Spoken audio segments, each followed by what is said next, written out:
Lah kamu aja belum dilabeli halal kok. Lah bagaimana kamu bisa menentukan yang mana yang halal, yang mana yang haram?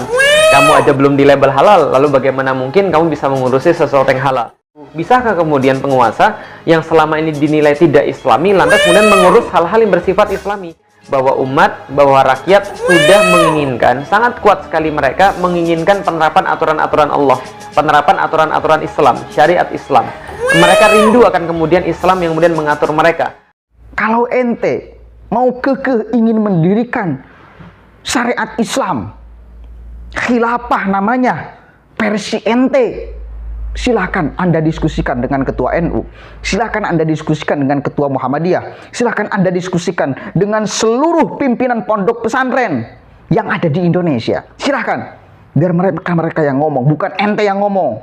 Kalau ente yang ngomong, umat yang mayoritas yang akan menolak ente.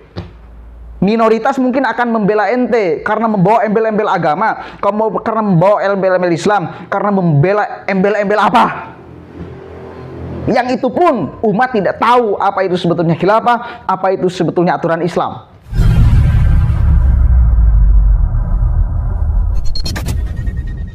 Assalamualaikum warahmatullahi wabarakatuh. Hamdan syukran lillah, amma ba'd. Sahabat manusia plural yang saya hormati dan saya banggakan, Felix Xiao kembali menunjukkan jati dirinya sebagai orang yang ingin menegakkan syariah Islam menurut versi mereka, menurut versi HTI, dengan dia memanfaatkan momen hari ini di mana Menteri Agama mengambil alih kebijakan logo halal yang tadinya oleh MUI, sekarang oleh Kementerian Agama.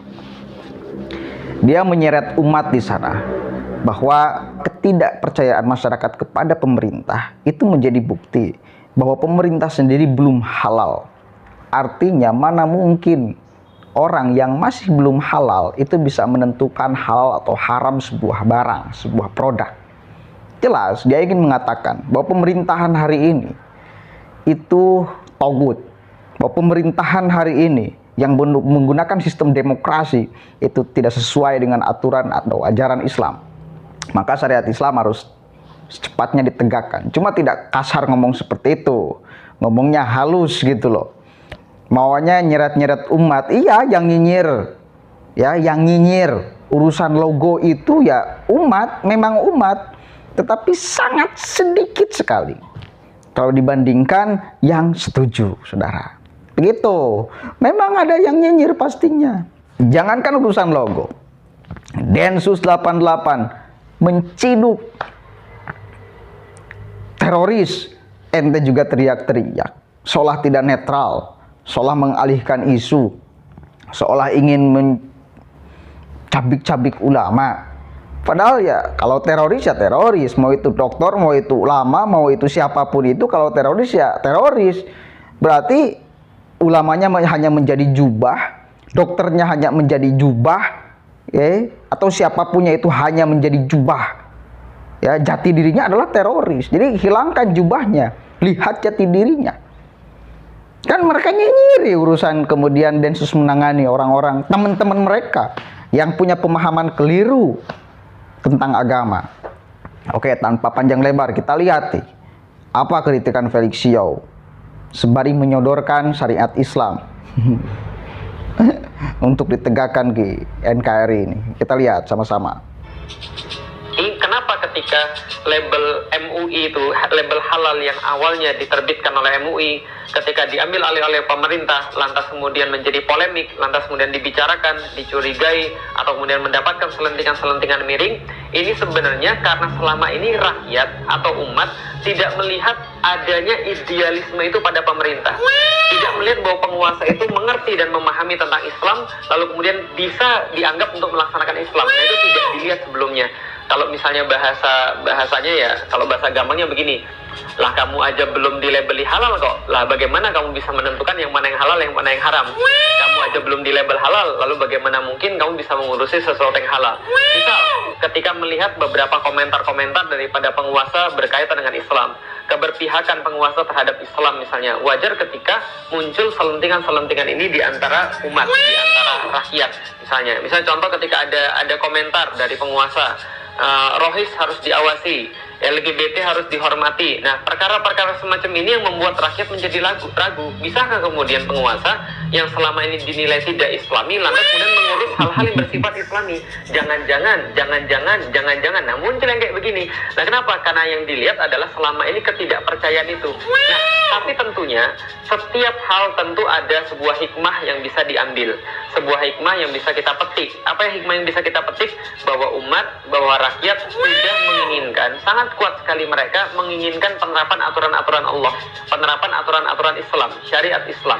Mereka rindu akan kemudian Islam yang kemudian mengatur mereka. Nah, ini harusnya ditanggapi positif. Maka harusnya selentingan-selentingan miring atau komentar-komentar negatif itu tidak akan terjadi apabila pemerintahnya sekalian Islami saja. Ya sudah, sekalian menerapkan aturan Islam, dan insya Allah semua rakyat pasti mendukung, semua umat pasti mendukung.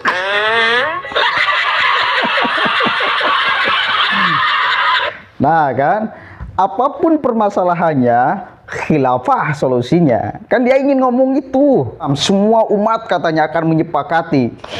Semua umat.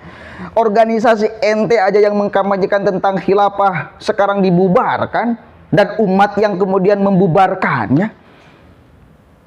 Pemerintah, dengan wasilah pemerintah HTI dibubarkan, tetapi umat yang meminta. Berarti kan jelas ini, dia mengklaim atas nama umat, dia mengklaim atas nama Islam. Dia bahkan menuduh pemerintah itu tidak Islami. Padahal mayoritas orang-orang di pemerintahan itu orang-orang Islam. Gus Yakut itu orang Islam. Menteri-menteri itu kebanyakan orang-orang Islam. Presiden pun orang Islam. Mau bagaimana ente nuduh orang tidak Islam? Ya orang-orang Islam kok. Oke, satu kali lagi, mereka itu akan menawarkan segala persoalan, solusinya itu adalah khilafah. Dan ini masalah. Oke, gini Pak Pelik lah, saya kasih saran kepada Anda. Kalau masih ngotot ingin mendirikan khilafah di negara ini, silakan, monggo. Kita akan dukung sama-sama. Bila mana ente dan kawan-kawan ente mampu memberikan kepercayaan penuh kepada seluruh pimpinan pondok pesantren yang ada di Indonesia, seluruh pimpinan ormas keagamaan yang ada di Indonesia, termasuk NU, termasuk Muhammadiyah, ya, semuanya. Biar bukan ente yang ngomong, biar ketua NU yang ngomong, biar ketua Muhammadiyah yang ngomong, biar pimpinan-pimpinan pesantren yang ngomong. Yang jelas umatnya ada. Ente umatnya di mana? Makanya wajar kalau ketika ente menawarkan solusi dan ditolak habis-habisan oleh umat. Kenapa? Karena tidak ada yang percaya kepada ente. Mau bagaimana ente menerapkan syariat Islam? Ente juga masih belajar tentang Islam kok. Orang-orang di pesantren, pimpinan-pimpinan pondok pesantren itu lebih akan valid jika berbicara tentang khilafah. Dan saya selama di pondok pesantren, di berbagai pesantren, saya mondok di sana, belum ada pimpinan pondok pesantren saya mengatakan harus tegakkan khilafah. Belum pernah ada yang ngomong pimpinan pondok pesantren, guru-guru saya harus tegakkan khilafah di pesantren, belum. Nah, ini persoalannya. Saya orang Islam. Kalaupun kemudian orang Islam harus diatur oleh aturan Islam, dan benar aturan Islamnya yang sesuai dengan yang diharapkan dan diinginkan oleh ajaran Islam serta Nabi Muhammad, itu ya iya, kita pun mari kita sama-sama terapkan. Tapi masalahnya ini yang ngomong ente bukan siapa-siapa ingin mendirikan khilafah. Siapa yang akan percaya kepada Anda, Pak Pelik? Siapa? Anda saja masih belepotan kok di dalam menerapkan ajaran Islam. Siapa umat yang akan percaya? Maka satu kali lagi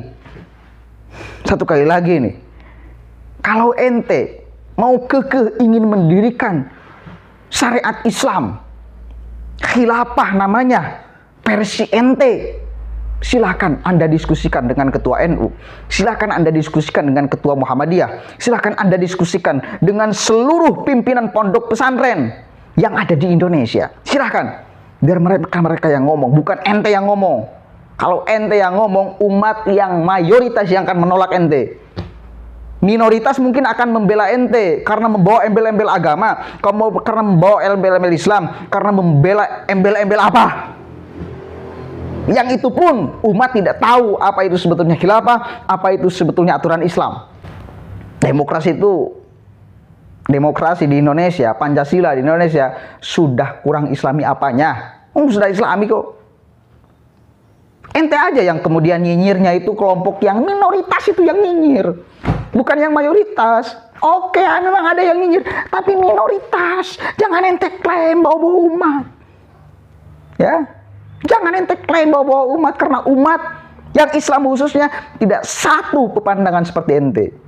Tidak semuanya seperti ente punya cara pandang. Ya, begitu saudara.